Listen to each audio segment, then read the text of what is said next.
Ready? Start. Sir, similar provision should be thought of here also so that the court would come to the rescue of the persons and see that the matter is settled. Now the position is that assistance of lawyer would be given to the plaintiff. The High Court is authorized to frame rules as it deems fit, but God alone knows when the High Court will frame such rules. Legal aid should not be taken as only an assistance of a lawyer. Now you are giving assistance of only lawyer to plaintiff who is needy. But what about defendant who is also equally poor? I am not talking about poor defendants. He is equally needed and he should be entitled to legal assistance. This, of course, comes within the purview of legal aid. There is also another proposal in the amending bill that case which has been brought should be disposed of within 60 days. Under the election law, election petitions are required to be disposed of within 6 months, but they are never disposed of within 6 months. They take years. So it is only a pious wish. Much time is taken up in serving notice of the appeal on the respondents. So though it is a good thing, I doubt whether this will be achieved. Sir, none of the objects for which the amending bill has been brought forward can be achieved by this amending bill. But the bill is helpful in one respect. It has streamlined the procedure. It has removed doubts. It has removed conflict of judicial decisions by codifying the law. On legal aid, the question is how the litigant can have inexpensive justice and also speedy justice.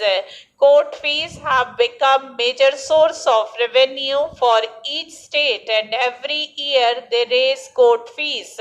It is impossible for the litigant to pay such high court fees. The law minister told us that last year he had written to chief ministers about it, but there has been no effect so far. When I spoke on law ministry's demands this year, I said that court fees should be kept within reasonable limits and that they should not be raised. Administration of justice is also a function of a state which is a welfare state. Another way of imparting inexpensive and speedy justice is to decentralize the courts. Courts should be established at each block headquarters so that the litigant will not be compelled to take the witnesses to the nearby cities. The witness is the major source of expenditure for the litigants because witness has to be treated like an honored guest. Sir, this bill to improve the service conditions of the judges cannot provoke any opposition from any quarter, but it is a pity that the government has to come with this measure as a consequence of a direction by the Supreme Court. I do not know how it passed the scrutiny of an efficient person that an artificial date cannot be fixed for granting the benefits of revised pension.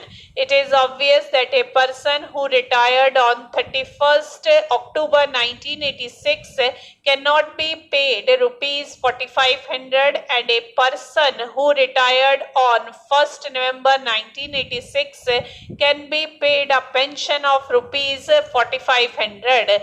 On the fact of it, discrimination is there now. So rightly the Supreme Court directed and very rightly the law minister came forward with this measure. The other things are they are given a stumpy allowance. It is not so large. It is only rupees 250 or rupees 300 for giving a cup of coffee or tea to those who come to their house. They get rent-free accommodation. They have also increased the conveyance allowance, but unfortunately under the Income Tax Act, these are treated as prerequisites and are treated as part of remuneration. The result is the state government gives with one hand and the central government takes away with another hand. So they realize that it is not the same government's hands, it is a different government's hands. So they are removing this anomaly now. But here we have to pause for a minute.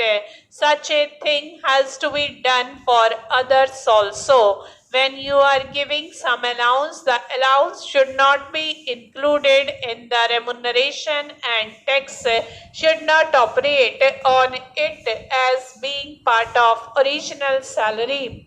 If you are giving some allowance to meet a specific purpose like transport, and if I am using that money for such purpose, then it should not be made a burden on my original remuneration by way of increased income tax. You are eating into the original remuneration. So this facility should be extended to other fixed salary people also, so that they have heave a sign of relief. Then about gratuity, the rupees 50,000 ceiling is not also good. So far as the provisions of the bill are concerned, I have these few comments to make, taking this opportunity to express my views before you. Stop.